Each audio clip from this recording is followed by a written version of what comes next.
कही गई हैं। अगर हम गंगा जल में स्नान कर लें और पवित्र हो जाएं तो जो जल में मछलियां पड़ी होती हैं, गंगा जी में 24 घंटे रहती, उनका जीवन ही एक जल है। तो एक बात बताओ, गंगा जल में पड़ी रहती तो उनका क्यों नहीं अब तक उद्धार हो गया? जोर से बोलो। जी हाँ। उनका तो उद्धार होना चाहिए ना। वो तो जल में ही रहते हैं, गंगा जल में ही पड़ी रहती हैं, अब तक उनका उद्धार हुआ क्यों नहीं? कर्म के अनुसार होता है प्यारे।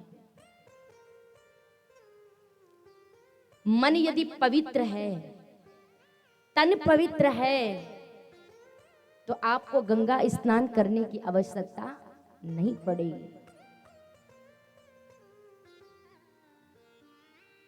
हमारा मन स्वच्छ है तो ऊपर स्नान करने से कोई फायदा नहीं है जब तक मन को साफ नहीं करोगे।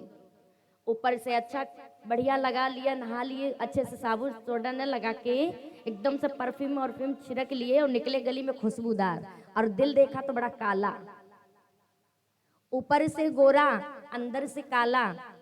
अरे हम लोगों से अच्छा तो एक कागा होता है, कौवा जिसे बोलते हैं, ऊपर भी काला और नीचे अंदर भी ऐसा होना चाहिए। बनना है तो अंदर भीतर दोनों काले बनो, और नहीं तो बनना है तो दोनों को साफ करो। भवानी जी को कथा श्रवण पान कराते हैं। जैसे इतनी बात कही भैया, किस धरती पर परमात्मा अनेकों कार्यों के लिए आते हैं। गाय की रक्षा करना, संतों की रक्षा करना, असुरों को मारना, इस धरती का भार हल्का करना। इसीलिए अनेकों कार्यों के लिए परमात्मा इस धरती पर अवतार लेता है। भगवान ने तो केवल अवतार लिए हैं, केवल अवतार। अब सुनते हैं हम सब कि समय धीरे धीरे निकलता जा रहा था। असुर राक्षस जो थे, संत महात्मा जब भी बैठते यज्ञ करने के लिए तो संत महात्माओं को यज्ञ नहीं करने देते हैं राक्षस। उसमें आकर के यज्ञ का विध्वंस कर देते हैं ना।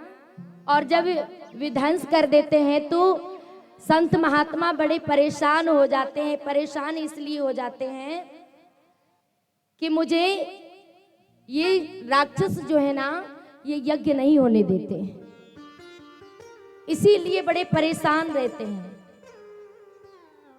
एक दिन के बाद सारे राक्षसों ने क्या किया, भगवान की विनती करने लगे और एकत्रित होकर के सारे देवताओं ने क्या कहा कि ये अगर ऐसे ही अत्याचार असुरों ने किया तो हमारा यज्ञ कभी पूर्ण नहीं हो सकता, कभी नहीं हो सकता। इसीलिए राक्षसों से पीछा छुड़ाने के लिए सारे देवताओं ने भगवान की प्रार्थना की, और भगवान की प्रार्थना करते ही करते प्रभु के दरबार में पहुंच जाते। भगवान के दरबार में पहुंचे और वहां दरबार में पहुंच करके भगवान से विनती करते हैं, भगवान तुम्हारी दुनिया में हम देव सताए जाते हैं।